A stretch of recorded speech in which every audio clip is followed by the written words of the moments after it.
నమస్కారం, ఘంటారావానికి స్వాగతం. ముందుగా ప్రధాన అంశాలు. నేడు బనగానపల్లెలో సీఎం పర్యటన.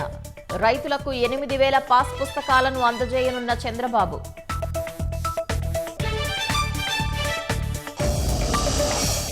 కళ్లాపిపొడిలో ప్రమాదకరమైన రసాయనాలు గుర్తింపు. ప్రొద్దుటూరులో 5 తయారీ యూనిట్లు సీజ్.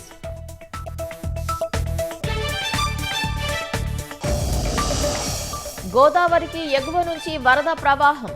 గండిపోచమ్మ ఆలయాన్ని మూసేసిన అధికారులు.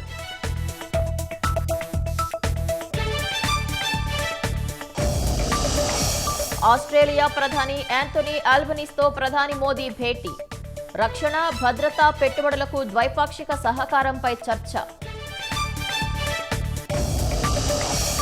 ఇరాన్పై క్షిపణులతో విరుచుకుపడుతున్న అమెరికా.